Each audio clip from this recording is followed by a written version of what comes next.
তো মসজিদের মধ্যে যায় কি এক এক দল এক এক কাতার হয় না সব দল এক কাতার হয়? দেখুন আওয়ামী লীগের সামনে আওয়ামী লীগের কাছে বিএনপি দাঁড়াচ্ছে, বিএনপি একটু 4 আঙ্গুল পিছনে আছে, তা আওয়ামী লীগ পিরিয়ড ঠেলা দেয়, বলতে যে কে ভাই তুই কাতার চিনিস না? তখন বলতে যে ভাই রে তোর দল সরকারে আছে আর আমি আছি বিরোধী দলে। তখন বলে পাগলা, আমি আওয়ামী লীগ তুই বিএনপি ওই জাতীয় পার্টি, ওটা হলো বাইরের কথা, ভিতরের কথা হলো আমরা সবাই ভাই ভাই একসঙ্গে কাতার করতে চাই। তাহলে মসজিদের মধ্যে গিয়ে সব দল ভেঙে যদি এক কাতার হয়, আল্লাহর কোরআনের মাহফিলে যতক্ষণ আলোচনা শুনবো আমরা কোনো দলাদলি করব না, সব দল ভেঙে আমরা আল্লাহর কোরআনের দল হয়ে শুনবো। জোরে বলেন কথা ঠিক কিনা? অন্য কোনো দিকে মন দেবেন না। এই কোরআন আমাদের সকলের দরকার আছে না নাই? বেঁচে থাকতে না লাগলেও মরে গেলে তো আছে না, মরে গেলেও নাই। আমার এলাকার এক নেতা সারা জীবন কোরআনের বিরুদ্ধে চালু করছে, কোরআনের হক কথা শুনবারই পারে নাই। ওই নেতা যখন মরে গেল, 3টা হাফিজি মাদ্রাসার ছাত্ররা এসে ওর রুহের মাগফিরাতে 4 খতম কোরআন পড়লো। 4 খতম কোরআন পড়ে দোয়া করতেছে, রব্বানা জালামনা, আল্লাহ আমরা যে কোরআন শরীফ পড়লাম এর যা সওয়াব হচ্ছে সব নেতাকে দিয়ে দাও। তখন ফেরেশতারা বলতেছে আল্লাহ খবর কি? আল্লাহ বলতেছে কোরআন কোন মরা মানুষের কিতাব না, কোরআন হলো জীবিত মানুষের হেদায়েত। জোরে বলেন কথা ঠিক কিনা? অনুনাজ্জিলু মিনাল কুরআনি মা হুয়া শিফাউ ওয়া রাহমাতুল লিল মুমিনিন। এর বাংলা স্লোগান হলো সব সমস্যার সমাধান আপনার বলবেন দিতে পারে আল কোরআন, সব সমস্যার সমাধান দিতে পারে আল কোরআন। আলহামদুলিল্লাহ। এখন আসেন, আমি আজকে আর আপনাদেরকে কোরআন শোনাবো না, আজকে বাস্তবে আমি আল্লাহর কোরআন দেখতে চাই, কারণ আগামীতে এই কোরআন নিয়েই আমরা আসল জায়গায় যাওয়ার নিয়ত করছি। জোরে কোন কথা ঠিক কিনা? শুধুমাত্র মসজিদে মাদ্রাসায় কোরআনের মাহফিলে এই কোরআন থাকলে কাম হবে না, এটা জায়গা মতো নিয়ে যাওয়া লাগবে। যেখান থেকে গোটা বাংলাদেশ এই কোরআন অনুযায়ী পরিচালনা হবে। সে জায়গার নাম আপনারা জানেন?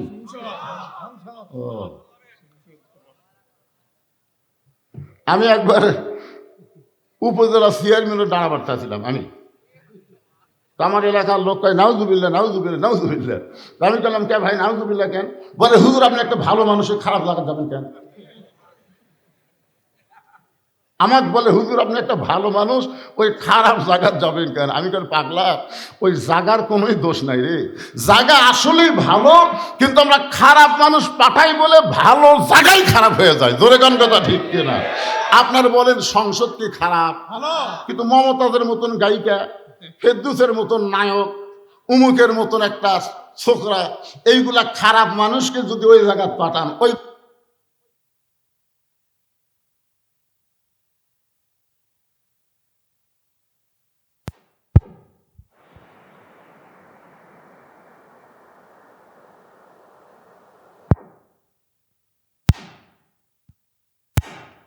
সারা জীবন শুনে গেলেন, আজকে নিজের চোখে একটু দেখে যান।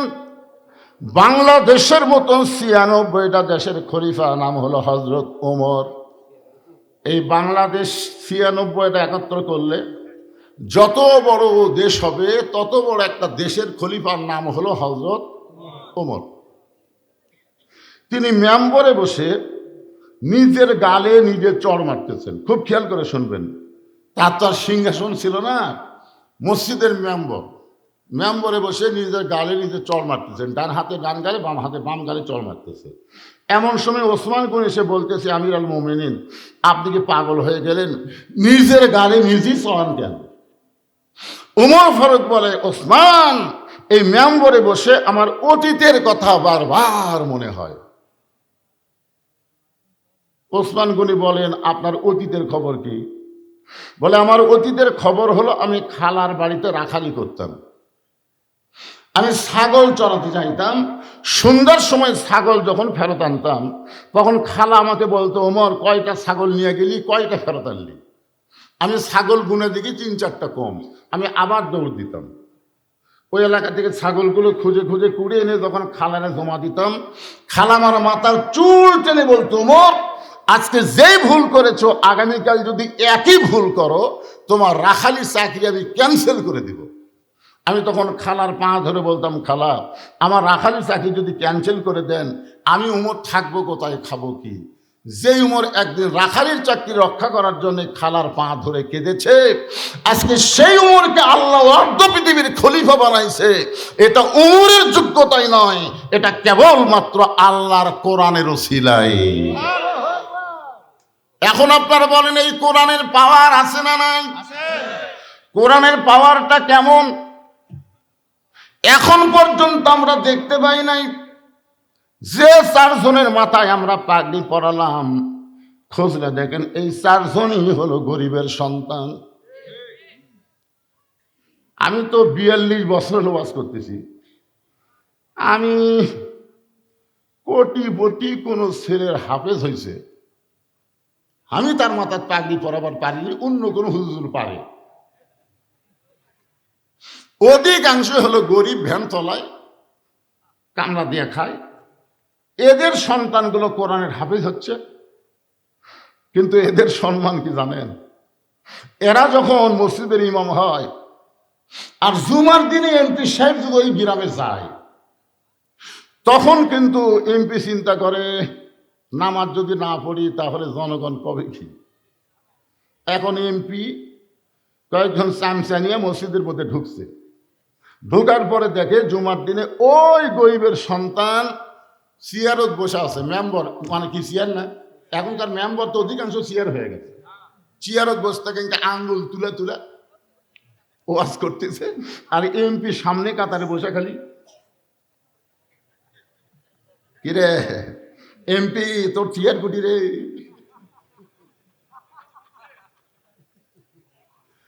কিছুক্ষণ পরে যখন নামাজের সময় হলো তখন একটা স্যামসাং এমপি বলতেছে না, স্যার আপনি সামনে যান, মানে সবাই বলতেছে কাতার সোজা করেন।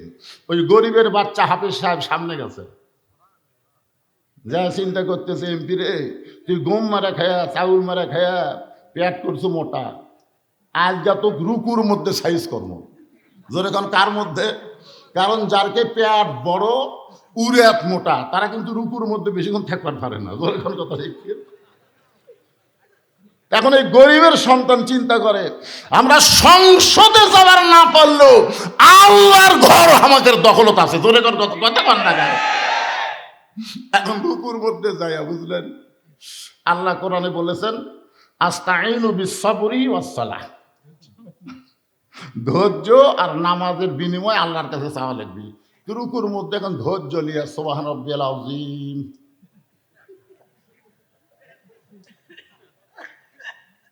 সুবহান রাব্বিয়াল আযীম।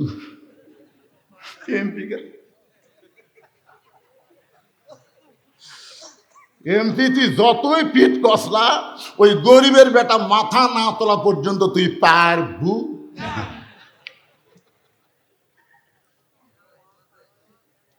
বাংলাদেশের সংসদে গরিবের হাফেজ আলেমরা যাবার না পারলো বাংলাদেশের সমস্ত আল্লাহর ঘর তাদের দখলে আছে। কথা কন না কেন, কথা কন না কেন? আপনার বলেন এই কোরআনের সম্মান আছে না নাই? আজকের বিষয় হলো আমি শুধু আপনাদেরকে কোরআনটা দেখাবো। এই কোরআনটা আসলে কি? হযরত ওমর অর্ধজাহানের খলিফা হইয়া শুধুমাত্র আল্লাহর কোরআনকে দেখার জন্যে, এই কোরআনটা আসলে কি দেখার জন্যে মদিনার অলি গলিতে ছদ্মবেশে ঘুরতেছে, শুধুমাত্র আল্লাহর কোরআনকে দেখার জন্যে। হঠাৎ হযরত ওমর দেখতে পাই 2 পাহাড়ের মাঝখানে একটা বিস্তীর্ণ মরুভূমি। ওই মরুভূমির মধ্যে একজন রাখাল উট আর দুম্বা চড়ায়। হযরত ওমর আল্লাহর কোরআনকে দেখার জন্য রাখালকে সালাম দিলেন, আসসালামু আলাইকুম রাখাল ভাই, আমার পেটে ক্ষুধা লাগছে, আমি উটের 1 পেয়ালা দুধ চাই। রাখাল মুসকি মুসকি হাসে। উমর ফারুক বলে, রাখাল আমি তোমারে সালাম দিলাম, উঠাইলাম, তুমি সালামেরও উত্তর দিলে না, উটের দুধও দিবি কি দিবা না সেটাও বলো না, মুসকে মুসকে হাসো কেন? রাখাল বলতেছে, আমি তোমার সালামের উত্তর দিবার পারবো না, উটের দুধও দিবার পারবো না, আগে জানতে হবে তোমার পরিচয়। উমর ফারুক চিন্তায় পড়ে গেলেন, আমি শুধুমাত্র আল্লাহর কোরআন দেখার জন্যে ছদ্মবেশ ধারণ করেছি, এখন যদি আমার পরিচয় দেই তাহলে গুমর তো ফাঁস হয়ে যাবে। এমন সময় আল্লাহর কোরআন বলে, ওমর, রাখাল যখন তোমার পরিচয় চাইছে তুমি আসল পরিচয় দাও। তোমার আসল পরিচয় হলো মিল্লাতা আবিকুম ইব্রাহিম হুয়া সাম্মাকুমুল মুসলিমিন। আমাদের আসল পরিচয় কি? একেবারে আপনারা আয়াতটা শুনে বুঝা পারলেন না? মিল্লাতা আবিকুম ইব্রাহিম, আমাদের জাতির পিতার নাম কি? হুয়া। হুয়া মানে তিনি, সাম্মাকুমুল মুসলিমিন, আমাদের নাম রেখেছে মুসলমান। তাহলে আমাদের পরিচয় কি? যারা বলতেছেন না তারা কি মুনাফিক? তাহলে জবান করে শব্দ করে কোরআনের সাথে একমত না দ্বিমত? আমাদের আসল পরিচয় কি? আরো জোরে মুসলমান শব্দটা জোরে কইলে এইটা যদি আল্লাহ কবুল করে, একটা শব্দের কারণে আল্লাহ জান্নাত দিবার পারে। জোরে কর কথা ঠিক কিনা? আপনার কি মনে করছেন হিসাব দিয়ে জান্নাত যাবে? এই সকলেই, আমরা তো আর কোনো দলাদলি নাই, সব এক দল, আমরা মুসলমান। জোরে কর কথা ঠিক কিনা? তাহলে আমাদের আসল পরিচয় কি? ওমর ফারুক বলে, রাখাল আমার পরিচয় যখন শুনবার চাইছো আমি হলাম একজন মুসলমান। রাখাল বলতেছে, আসল না নকল? উমর ফারুক চুপ করছে। এই রাখাল, মুসলমান তো মুসলমানই, এর মধ্যে আসল নকল কি? রাখাল বলতেছে, আসল মুসলমান যারা হবে তারা চাওয়ার ব্যাপারে সতর্ক থাকবে। আসল মুসলমান দরকার হলে ফাঁসির মঞ্চে যাবে, কিন্তু রাষ্ট্রপতির কাছে বাঁচার দরখাস্ত লিখবে না। এরকম কিছু আসল মুসলমান আমরা বাংলাদেশে দেখছি। জোরে কোন কথা ঠিক কিনা? আপনারা দেখেননি ভাইজান? দেখেন না? আসল মুসলমান মরা যখন লাগবেই রাষ্ট্রপতির কাছে বাঁচার দরখাস্ত কেন লাগবে? মতিউর রহমান নিজামীকে যখন উকিল বলল, স্যার আপনি একটা দলের আমির, আপনার ফাঁসি কার্যকর বন্ধ হবে যদি রাষ্ট্রপতি আপনাকে মাফ করে দেয়। উনি মুচকি মুচকি হাসতেছে। উকিল বলে, হাসেন কেন? বলে, হাসার কারণ হলো আমি বাংলাদেশ হওয়ার পরে 3টা রাষ্ট্রপতিকে ক্ষমতার থাকা অবস্থায় মরা দেখছি।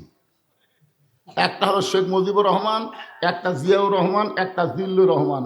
যারা ক্ষমতা থাকতে নিজেরাই মরে, তাদের কাছে কোনো ইমানদার জীবন ভিক্ষা চায় না। রাখাল বলে, প্রতীক তুমি যদি আসল মুসলমান হও তাহলে তুমি দুধ চাইছো কার কাছে? উমরের চোখ দিয়ে দর দর করে পানি পড়তেছে। আল্লাহ, তোমার কোরআন যখন দুনিয়াতে চালু থাকবে, উমর যদি ভুল করে একটা রাখাল পর্যন্ত ভুলটা ধরবার পারবে। সুবহানাল্লাহ না কেন? মসজিদের মধ্যে আল্লাহর কোরআন চালু আছে না নাই? ইমাম সাহেব আসরের নামাজে 3 রাকাতে যদি বসে, সামনে কাতারের মুসল্লি খেয়াল করেনি, দ্বিতীয় কাতারের মুসল্লিও খেয়াল করেনি, কিন্তু তৃতীয় কাতারে অটো ভ্যান চলায়, ওই জানে কে রে আসরের 2 বৈঠক 2 রাকাত আর 4 রাকাত, হুজুর 3 রাকাতে বসলো, ওই 4 নম্বর থেকে ভ্যান আল্লাহু আকবার। ইমাম মনে মনে করে, তুই যতই লোক মাদে 41 সালের আগে আমি উঠবো না। এই মনে করে ইমাম যদি স্বৈরাচারী হয়ে বসেই থাকে, আপনারা বলেন তো মসজিদের মুসল্লি ইমামের পক্ষে হবে না ভ্যানালার পক্ষে হবে? কার মসজিদে কার আইন চলতেছে? আল্লাহর আইন যেখানে চালু থাকে সেখানে কোনো ইমামের স্বৈরাচারী আইন চলবে না। মসজিদের মধ্যে শুধু আল্লাহর আইন চালু রাখলে হবে না, সমাজের মধ্যেও আল্লাহর আইন চালু রাখতে হবে। জোরে কোন কথা ঠিক? ওমর ফারুক চোখের পানি বের করে বলে, রাখাল ভাই, আসলে চাওয়ার ব্যাপার আমার ভুল হয়ে গেছে, রাখালটা বলতে ভুল যখন স্বীকার করছো তাহলে আল্লাহ তোমাকে তৌবা করার সুযোগ দিয়েছে। ওমর ফারুক বলে আমি তৌবা করতেছি। রাখাল বলে তুমি মূর্খ মানুষ, তুমি তৌবা কেমনে করবা? আমি তৌবা করাই, তুমি আমার সঙ্গে তৌবা পড়ো। ওমর ফারুক বললেন রাখাল আমার মধ্যে মূর্খামির কি দেখলা? রাখাল বলতেছে চাওয়ার ব্যাপারে যে সতর্ক হয় না সে সবচাইতে বড় মূর্খ। আমাদের বাংলাদেশে কিছু মুসলমান আছে না নাই? আমার দয়াল বাবার দরবারেতে কেউ ফেরে না খালি হাতে। আপনারা বলেন তো এটা তাওহীদ না শিরক? জোরে বলা লাগবে, তাওহীদ না শিরক? আল্লাহর ধন নবীরে দিয়া, আল্লাহ আছে গায়েব হইয়া, নবীর ধন খাজা নিয়ে শুয়ে আছে আজমিরে, কেউ ফেরে না খালি হাতে, খাজা রে তোর দরবারেতে। কে দুই একজন নাউজুবিল্লাহ কর না, কেন সবাই নাউজুবিল্লাহ করা যায় না? যদি বলতো কেউ ফিরে না খালি হাতে, আল্লাহ তোমার দরবারেতে, তাহলে ঠিক ছিল। কিন্তু খাজার দরবার এটা কোনো মুসলমান ইমানদার বলতে পারে না। ধরে কোন ঠিক কিনা? ওমর ফারুক বলে রাখাল ভাই আসলে আমার ভুল হয়ে গেছে, তুমি আমাকে তওবা পড়াও। এবার রাখাল হযরত ওমরকে তওবা পড়াচ্ছেন। যারা মাগরিব এশার নামাজ না পড়া ওয়াজ শুনতেছেন, এখানে অনেক আল্লাহর বান্দা থাকতে পারে যারা এখন পর্যন্ত মাগরিব এশার নামাজ পড়েনি। এরকম আছে না নাই? আপনারা বলেন তো, ফজরের আগে যদি আপনারা মারা যান, এই যারা মাগরিব এশার নামাজ না পড়ে ওয়াজ শুনতেছেন, আপনারা যদি ফজরের আগে মারা যান, তাহলে দুনিয়ার কত হুজুর দোয়া করলে আপনারা জান্নাত পাবেন? আর এই মুহূর্তে যদি তওবা করেন, আল্লাহ ফজর থেকে বাকি জীবনে একটা ওয়াক্ত নামাজ বাদ দিব না, এই নিয়ত করার সঙ্গে সঙ্গে যত নামাজ না পড়ার পাপ হয়েছে আল্লাহ সঙ্গে সঙ্গে মাফ করে দিবে। তাহলে তওবা করার দরকার আছে না নাই? আমার সঙ্গে সকলে পড়ে, যুবকেরা সকলে, খালি তো তোমার মেলার মধ্যে ঘুরতেছে, রাস্তা ঘুরতেছে, নামাজের সময় মসজিদে নাই। আজ একটা মাহফিলের দিন, তাও দেখলাম মসজিদে 3 কাতারি হলো না। কি এত হাজার হাজার মানুষ কুড়ি গেছিল? হ্যাঁ, আমার সঙ্গে সকলে একটু পড়েন ভাই। তওবা পড়তে কোনো শরম আছে? তাহলে সবাই পড়েন আস্তাগফিরুল্লাহ রব্বি মিন কুল্লি জামবি ওয়া তুবু ইলাইহি। ওমর ফারুক তওবা করার পরে বলতেছে, রাখাল ভাই আল্লাহর হস্তে উটের 1 পেলা দুধ দাও। রাখাল মুচকি মুচকি হাসে। ওমর ফারুক বলে আবার হাসো কেন? আমি তো বলেছি আল্লাহর হস্তে উটের 1 পেলা দুধ দাও। রাখাল মুচকি মুচকি হেসে বলতেছে, তওবা করার পরে তুমি আবার মুনাফিকি করলে। যেই কইছে মুনাফিক, ওমর ফারুকের চেহারা রক্তের মতো লাল হয়ে, এই আমার মধ্যে মুনাফিকের কি দেখলা? রাখাল বলতেছে, লিমা তাকুলু মা লা তাফালুন, তোমার মুখের সাথে মনের মিল নেই, এত গরম হও কেন? আপনার বলেন তো, রাখাল কি হক লোক চিনে? কোরআন চলতেছে, কোরআন, এত গরম হও কেন? তুমি সত্যি করে বলো তো, আমি কি উটের মালিক?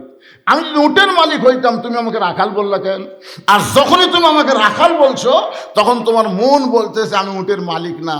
আর মালিক বাদ্দা রাখালের কাছে চাইলেও রাখাল দিবার পারবি না, যার প্রমাণ আমি নিজে।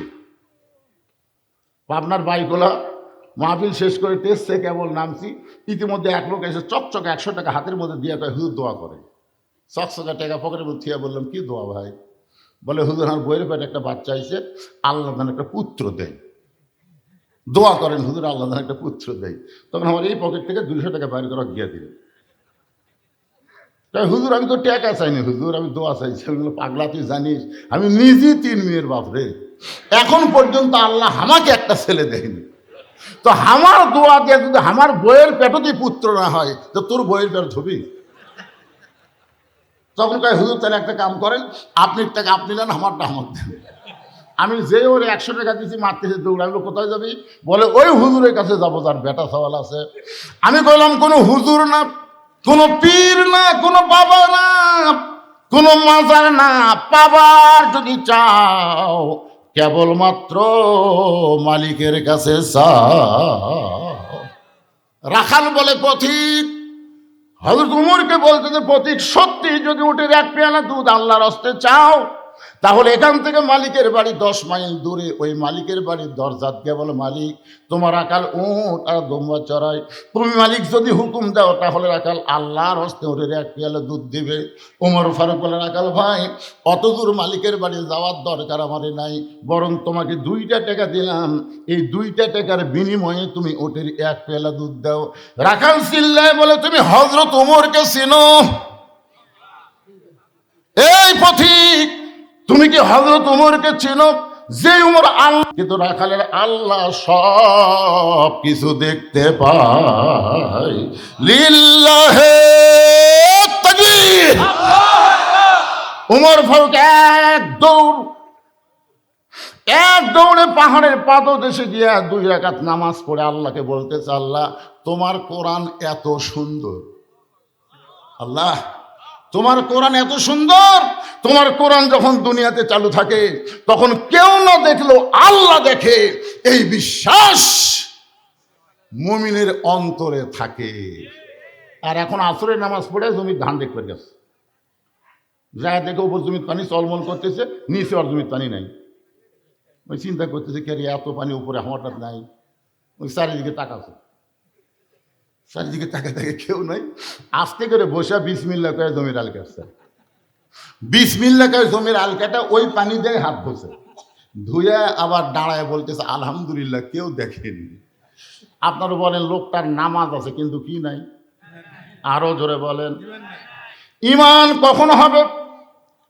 বর্তমান পরিবেশে ঈমান অর্জন করা কঠিন হবে। মুসলমানের সংখ্যা হবে 95% মুসলমান, কিন্তু কত% ঈমানদার? একটু মনোযোগ দিয়ে শোনেন। ওমর ফারুক বলতেছে, আল্লাহ তোমার কোরআন এত সুন্দর, এতক্ষণ আমি রাখালকে দেখি নাই, রাখালের ভিতরে ছদ্মবেশে আল্লাহ তোমার কোরআন আমি দেখতে পাই। রাখাল হযরত উমরের ফারুকের পাশে এসে বলতেছে, ভাই তুমি যতই কান্দো, তুমি যতই কান্দো, উটের দুধ তোমাকে দেওয়া গেল না। উমর ফারুক বলে, রাখাল ভাই উটের দুধের কোনো দরকার আমার নাই, আমি শুধু তোমার কাছে জানতে চাই, তুমি না দেখা আল্লাহকে কলিজার মধ্যে জায়গা দিয়ে আল্লাহর কোরআন অনুযায়ী চলতেছো, এর বিনিময়ে তোমার চাহিদা কি? 50 বছর কোরআনের হক তাফসীর করলো, 13 বছর অন্যায়ভাবে জেলখানাত বন্দি করে রাখলো, এরপরে হাসপাতালে নিয়ে গিয়ে কোরআনের পাখিকে হত্যা করলো। আপনারা বলেন তো ওনার চাহিদা কি ছিল? জান্নাত চাহিদা ছিল।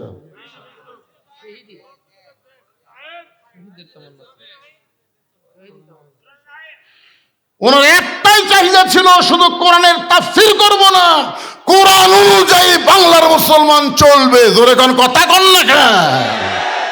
উনি যুদ্ধ অপরাধী, উনি মানুষ খুন করছে, উনি ঘর বাড়ি পুড়ে দিছে, উনি নারী নির্যাতন করেছে।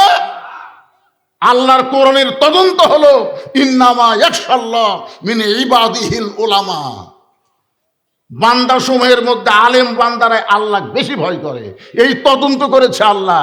সাইদি হুজুর কি ছোট মোটো আলেম? বাংলাদেশের সমস্ত বক্তার ওয়াজ যদি এক পাল্লায় দেওয়া হয়, আর আল্লাহ সাইদি হুজুরের একার ওয়াজ যদি আর এক পাল্লায় দেওয়া হয়, সমস্ত বক্তার ওয়াজের চাইতে ওনার ওয়াজের ওজনে বেশি হবে। জোরে কোন কথা ঠিক না? আর সেই মানুষটাকে অন্যায়ভাবে জেলের মধ্যে বন্দি রাখলো, তারপরে হাসপাতালে গিয়ে হত্যা করলো। ওনার চাহিদা কি?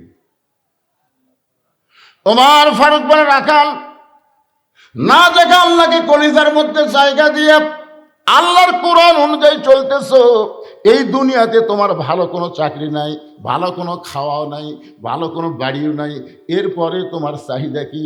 এই আল্লাহর কোরআন অনুযায়ী চলার কারণে তোমার চাহিদা কি? সঙ্গে সঙ্গে রাখাল বলে, প্রতীক ভাই আমার চাহিদার কথা যদি শুনতে চাও, আমার চাহিদা হলো রব্বানা, সকলে পড়েন, রব্বানা আতিনা ফিদ দুনিয়া হাসানাতাও ওয়া ফিল আখিরাতি হাসানা ওয়া কিনা আযাবান্নার। ওমর ফারুক বলতেছে, রাখাল আমি মূর্খ মানুষ, তোমার চাহিদার কথা শুনতে চাইলাম আর তুমি কোরআনের আয়াত শোনা দিলে। রাখাল বলে, তুমি আসলেই মূর্খ, আরে পাগলা, এই আয়াতের মধ্যে দুটা চাহিদার কথা বলছি। এক নম্বর চাহিদা হলো মহামানব হযরত উমরকে আমি এক নজর দেখতে চাই। যে উমর আল্লাহর কোরআন দিয়ে রাষ্ট্র চালানোর কারণে আমার মতন রাখাল না দেখে আল্লাহকে কলিজার মধ্যে জায়গা দিবার পারছি, সেই উমরকে যদি খালি একটা বার দেখতে পাইতাম, দুনিয়ার চাহিদা আল্লাহ আমার পুরো করতো। আতিনা ফিদ দুনিয়া হাসানা মানে হযরত উমরকে আমি এক নজর দেখতে চাই পাগলা। আমার সারা জীবনের সাধনা একটা বার খালি হযরত উমরকে দেখব। আমার দুই নম্বর চাহিদা হলো আমি রাখাল যখন মরে যাব, এই কোরআনকে মানার কারণে অধম রাখালকে আল্লাহ যেন জান্নাত দেয়। তাহলে রাখালের চাহিদা কয়টা? ওমর ফারুক দৌড়ে এসে, বুঝছেন, দৌড়ে এসে রাখালের হাতটা খপ করে ধরছে, এরকম ধরে 3টা চুমা খাচ্ছে। আমার দিকে তাকান। রাখাল কই পাগলা নাকি? আমার ঘামা হাতে তুমি 3বার চুমা দিলা, কারণ ওমর ফারুক বলে, রাখাল ভাই, তোমার 2 নম্বর চাহিদা আল্লাহ পুরা করছে, পুরা করবে না, পুরা করছে। মরার সঙ্গে সঙ্গেই 8টা জান্নাতের দরজা আল্লাহ তোমার জন্য খুলে দিবে। ফাদখুলি ফি, পড়েন, ফাদখুলি ফি ইবাদি ওয়াদখুলি জান্নাতি। মরার সঙ্গে সঙ্গে আল্লাহ তোমার জন্য 8টা জান্নাতের দরজা খুলে দিবে। রাখাল সুবহানাল্লাহ কয় না? ওমর ফারুক বলে, রাখাল মরার সাথে সাথে আল্লাহ তোমাকে 8টা জান্নাতের দরজা খুলে দিবে। রাখাল সুবহানাল্লাহ কয় না? ওমর ফারুক, আমার কথা বিশ্বাস হচ্ছে না? মরার সঙ্গে সঙ্গে আল্লাহ তোমার জন্য 8টা জান্নাতের দরজা খুলে দিবে। রাখাল সুবহানাল্লাহ কয় না? ওমর ফারুক সুবহানাল্লাহ কইস না কেন? ভাই মরার পরে জান্নাত পামো, এই বাকি কথা তো ভালোই কও, কিন্তু হযরত উমরকে এক নজর দেখবার পামো, এই লগত কথা বলতে তোমার কোন জায়গাত বাজে? কারণ যার দুনিয়া ভালো হবে না, তার আখিরাতের যতই ওয়াজ করো কোনোদিনও ভালো হবে না। টাকা দিল 10, বেতন দিয়ে ফসা ফস, এতই সোজা। এই টাকা হালাল দিছে না হারাম দিছে? অনেক লোক 10 টাকা দেয়, বক্তা কিছুই কয় না। ওই ভ্যান বইয়া হালাল রক্ত ঘাম করে 10 টাকা দিছে, বক্তা খালি নিয়ে ছুঁয়ে দিল। একজন ঘুষের টাকা 10,000 দিয়েছি, বিদ্যা 14 গোষ্ঠী জান্নাত হচ্ছে।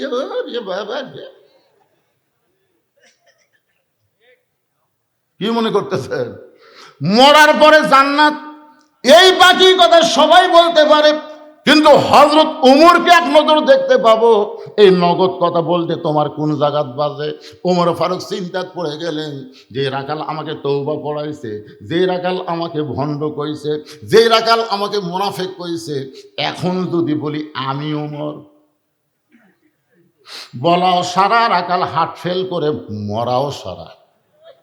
হযরত উমর যে রাস্তা দিয়া যায়, ওই রাস্তা দিয়ে শয়তান কয়দিন যায় না? আপনারা বলেন তো, উমর যখন রাস্তা দিয়া যায়, ওই রাস্তা দিয়ে শয়তান যায় না, ওইটা কখন? কথা হয় না। হযরত উমর যখন নবীর সাহাবী ছিল, ওই সময় হযরত উমর যে রাস্তা দিয়া যায়, ওই রাস্তা দিয়া শয়তান 40 দিন যায় না। কিন্তু হযরত উমর যখন মদিনার খলিফা হলো, তখন উমর এত নরম, উমরের চাইতে নরম কোনো মানুষ ছিল না। সুবহানাল্লাহ কন্যা খান। ক্ষমতার পাওয়ার আগে গরম, আর ক্ষমতা পাওয়ার পর। আর আমাদের বাংলাদেশে ক্ষমতা পাওয়ার আগে নরম। আমার এলাকার এক নেতা গাড়ি থামে ফকিরক সালাম দিচ্ছে, গাড়ি থামে, গাড়ির থেকে নামে ফকিরক সালাম দিচ্ছে। সালাম চাচা কেমন আছেন? ফকির খালি চারিদিকে তাকায়, চারিদিকে। নেতা বলে, কি দেখেন চাচা? কাক সালাম দিলা বাবা? বলে, আপনার দিলাম, আমি ভিক্ষা করে খাই। ভোটের আগে আমার চাইতে নরম কেউ নেই চাচা। চাচা ও চাচা দোয়া করেন চাচা। সালারি কি নরম রে! ভোট পায়ে তখন এমপি হয়ে যাবে, এই কালাই খেতমাল আক্কেলপুর আর দেখা যাবে না, ওই ঢাকায় থাকবে। মাঝে মধ্যে বেড়াবার আসবে, চামচার অত্যাচারে একটা গরিব নেতার কাছে যাবার পারবি না। জোরে কথা বল না। মানুষের তৈরি আইন যতদিন চলবে ততদিন নেতা ভোটের আগে নরম হবে, ভোট পেয়ে গরম হবে। আর আল্লাহর কোরআন দিয়ে যখন রাষ্ট্র চলবে আগে থাকবে গরম, দায়িত্ব পাওয়ার পরে হবে নরম। ধরে কথা কন না কেন? কি মনে করতেছে? হযরত ওমর বলতেন, রাখাল ভাই, সত্যি যদি তুমি ওমরকে দেখবার চাও, সত্যি যদি ওমরকে দেখতে চাও, তাহলে তোমাকে ফজরের নামাজ সামনে কাতারে আদায় করা লাগবে। ফজরের নামাজ যদি সামনে কাতারে আদায় করো, মেহরাবের দিকে লক্ষ্য করে দেখবা যেই মানুষটা ইমামতি করতেছে ওই মানুষটি হলেন হযরত ওমর। তাহলে আল্লাহর কোরআন দিয়ে রাষ্ট্র চললে খালি সংসদের মধ্যে এমপিগিরি করলে হবে না, কালাই খেতনাল আক্কেলপুরের মধ্যে বড় মসজিদের ইমামতি করার যোগ্যতা থাকা লাগবে। কথা কন না কেন? আল্লাহর কোরআন দিয়ে যখন রাষ্ট্র চলবে তখন মাথায় টুপি নাই, মুকুট দাড়ি নাই, প্যান্ট শার্ট পরা কোনো নেতা কোনো মুসল্লি সামনে দিবে না, কোনো মুসল্লি তাকে সামনে দিবে না। সামনে দিবার গেলে খালি ভিতরে দেখবে না, বাইরের জিনিসটাও খেয়াল করবে। জোরে কোন কথা ঠিক কি না? ওমর ফারুক বললেন, রাখাল ভাই, সত্যি যদি তুমি ওমরকে দেখবার চাও তাহলে ফজরের নামাজ তোমাকে সামনে কাতারে আদায় করা লাগবে। ফজর যদি সামনে কাতারে আদায় করতে পারো তাহলে মেহরাবের দিকে লক্ষ্য করে দেখবা যেই মানুষটা ইমামতি করতেছে ওই মানুষটি হলেন হযরত ওমর। রাখাল ছোট বাচ্চার মতন কান্দে। ওমর ফারুক বললে, এতক্ষণ তুমি হাসলে, এখন কান্দো কেন? বলে, কান্দার কারণ হলো তুমি আমাকে চিনো। ওমর ফারুক বলে, চিনি না মানে? চিনলে এই কথা বলতেছে?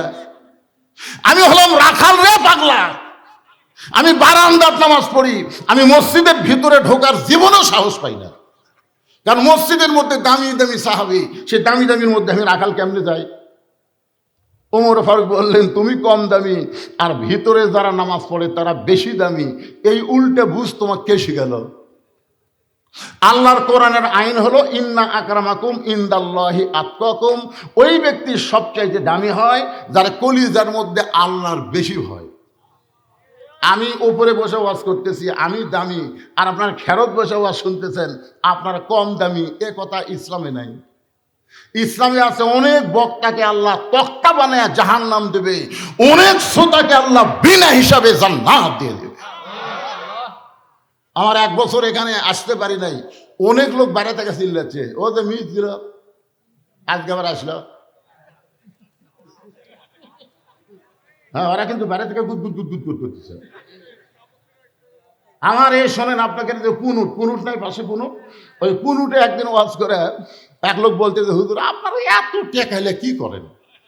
আপনার যে একদিন করে এক বান্ডি করে টেকালেন, এই টেকালে কি করেন? তদন্ত কর, তদন্ত কর। এই টেকালে কি করি? তদন্ত কর। এই বাংলাদেশের 17 বছর আমি ওয়াজ করেছি একাধারে, জনগণ আমাকে যে ঠকাছে, উপরে খালি 100, ভিতরে খালি 10, এরকম মোটা করে আমার হাতত দিয়েছে, আমি পকেটে ছুঁছি।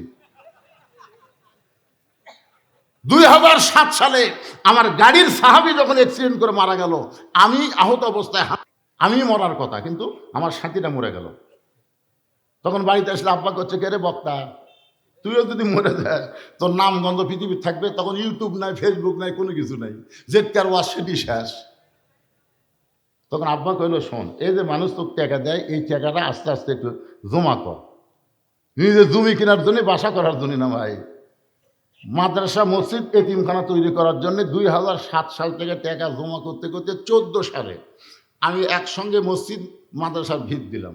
তখন আমার জায়গা ছিল 12 শতক, এখন জায়গা হচ্ছে 235 শতক। সমস্ত জায়গায় হলো আল্লাহ লা ইলাহা ইল্লাল্লাহ মুহাম্মদ রাসূলুল্লাহর নামে ওয়াকফ করা। ওখানে 1 শতক জায়গা মান নাই। মহিলা মাদ্রাসায় 70, ছেলে মাদ্রাসায় 70 জন বাচ্চা লেখাপড়া করে, 9 জন শিক্ষক বাবুর্চি। সমস্ত টাকা কারো কাছ থেকে 1 টাকা ভিক্ষা না, দান না, সদকা না, সমস্ত টাকা হলো এই ওয়াজের টাকা। ওয়াজ করে যে টাকা পাই সেই টাকাতে এবার আবার আল্লামা সাইদি হুজুর নামে একটা অডিটোরিয়াম কনফারেন্স হল তৈরি করছি, যে হুজুর শহীদ হয়ে গেছে তার নামে একটা স্মৃতি করি। এই টাকাগুলো তো আপনাদেরই, এমনি দেন না তো, ওয়াজ করার পরে দেন। আর সেই টাকাতে আমি কাম করি, তদন্ত কর।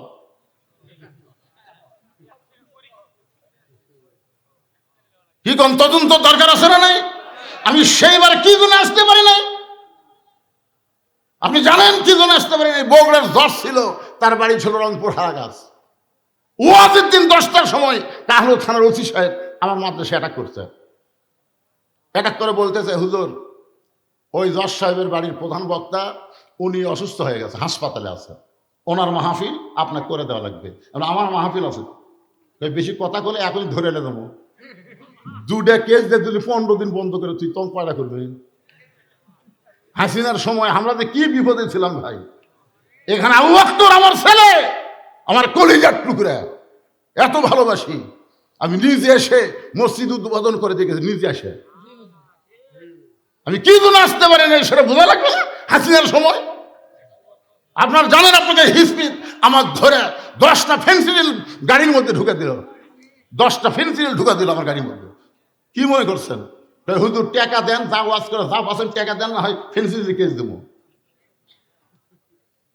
আমরা যে কত বিপদে ছিলাম, তদন্ত না করে খালি দোষ দেন, তদন্ত না করে দোষ দেন নাকি জানেন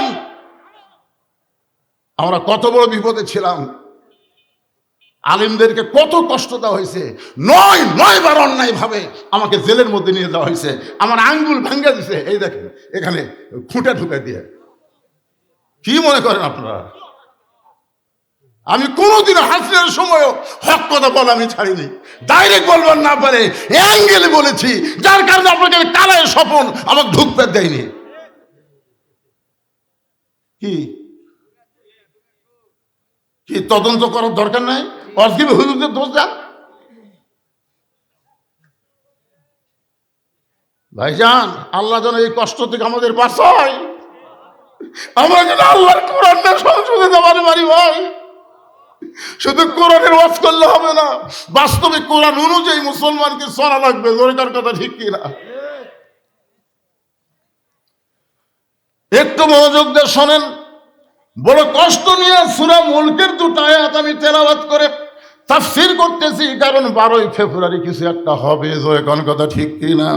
এইটাকে সামনে নিয়ে এই কথাবার্তা বলতেছি। সবাই একটু কষ্ট হলেও মনোযোগ দিয়ে শুনবেন। ওমর ফারুক বললেন, রাখাল ভিতরে বেশি দামি, তুমি কম দামি। এই কথা তোমারে কে বুঝাইলো? এই কথা তোমারে কে বুঝাইলো? বরং ইন্না আকরামাকুম ইনদাল্লাহি আতকাকুম, ওই ব্যক্তি সবচাইতে দামি হয় যার কলিজার মধ্যে আল্লাহর বেশি ভয়। সুবহানাল্লাহ। রাখাল, উমরকে যদি দেখবার চাও তাহলে ফজর নামাজ সামনে কাতারে আদায় করা লাগবে। এখন কি বলবা কও? রাখাল বলতেছে, তাহলে আজকে এশার নামাজ পড়ে আমি বাড়িতে যাব না। ওমর ফারুক বললেন, এশা পড়া বাড়িতে কেন যাব না? রাখাল বলে, এশা পড়া যদি বাড়িতে যাই আর ফজর যদি সামনে কাতারে না পাই। ওমর ফারুক বললেন, রাখাল তুমি বলো তো, 5 ওয়াক্ত নামাজের মধ্যে 3 ওয়াক্ত তাড়াতাড়ি, 2 ওয়াক্ত লম্বা কেন? 5 ওয়াক্ত নামাজের মধ্যে 3 ওয়াক্ত কি তাড়াতাড়ি বোঝেন? আসর কিছুক্ষণ পরেই, মাগরিব কিছুক্ষণ পরেই, কিন্তু এশা থেকে ফজর লম্বা, আবার ফজর থেকে জোহর লম্বা কেন? রাখাল বলতেছে, আমি তো জানি না। ওমর ফারুক বলতেছেন, তাহলে শোনো, ফজর থেকে জোহর লম্বা সময় আল্লাহ দিছে। এই লম্বা সময়ের মধ্যে তুমি আলু লাগাবা, আলুর বাড়ির কাম করবা, চাকরি করবা, ব্যবসা বাণিজ্য করবা, তুমি খেতে খামারে মজুরি করবা। এইগুলো করতে গিয়ে তোমার দেহের যে ক্ষয় হবে। এশা থেকে ফজর আল্লাহ লম্বা সময় দিল, ওই লম্বা সময়ের মধ্যে তুমি ঘুমাইলে আল্লাহ ঘুমের মাধ্যমে তোমার দেহের ক্ষয় পুরা করে দিবে।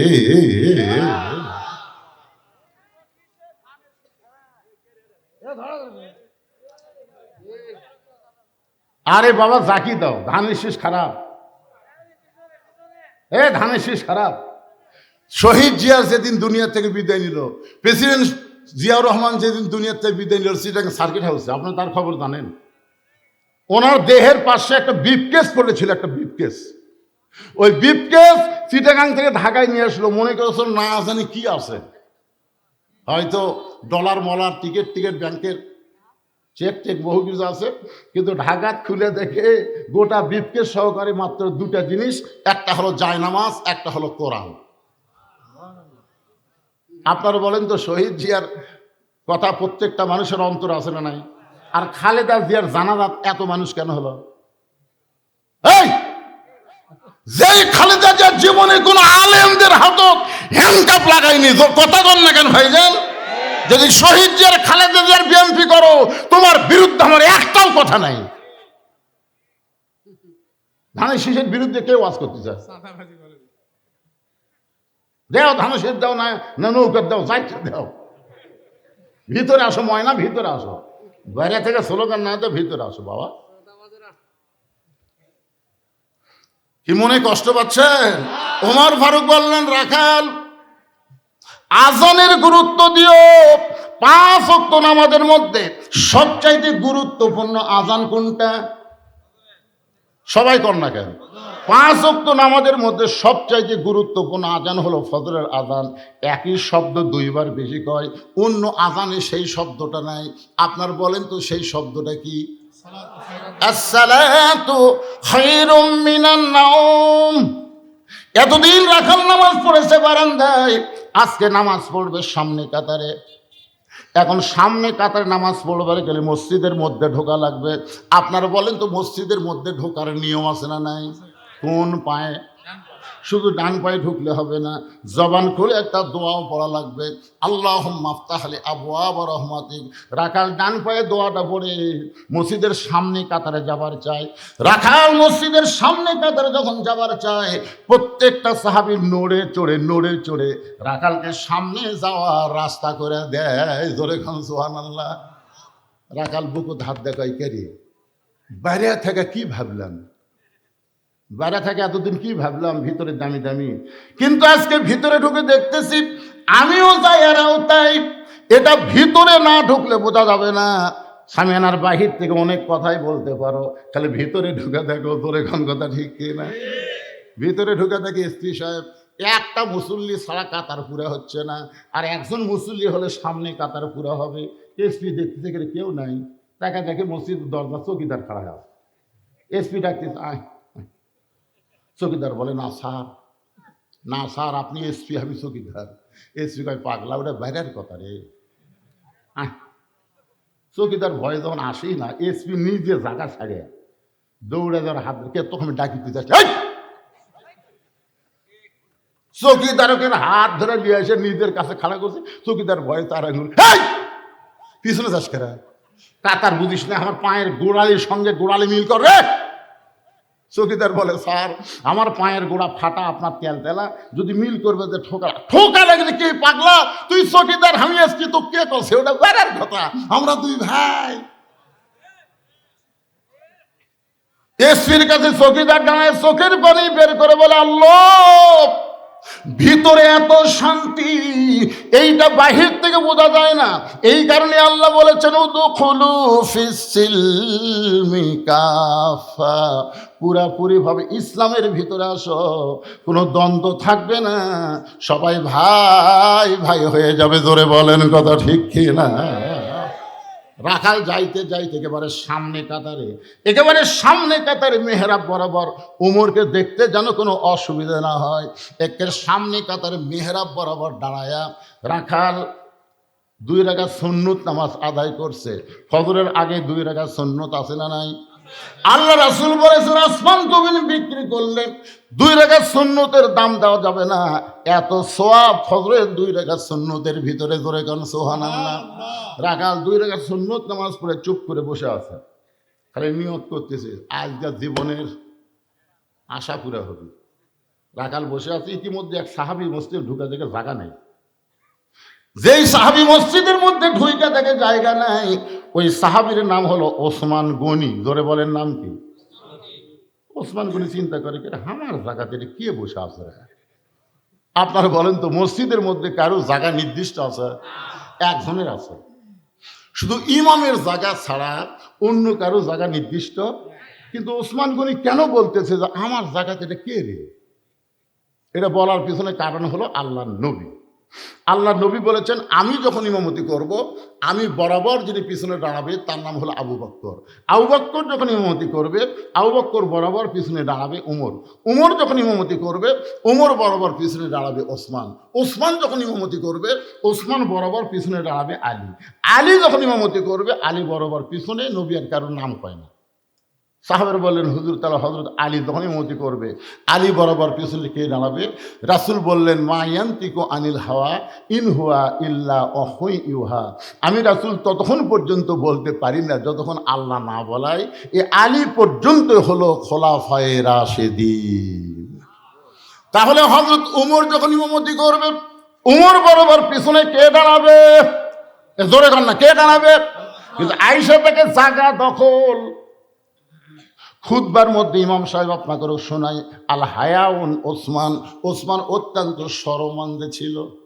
যে ব্যক্তির সরম বেশি তাই কিন্তু আর নরম বেশি। চিন্তা করতে যে বসেই তখন গেছে, দেখি তো তার কাছে কোনো জায়গা আছে কিনা।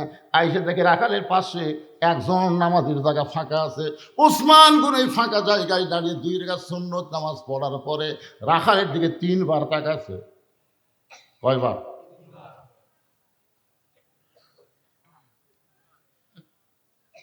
3 বার। যেই তাকাছে, এই মিয়া বারবার কি দেখিস মিয়া? আপনি কোনোদিন মূর্খ লোকের দিকে তাকাছেন?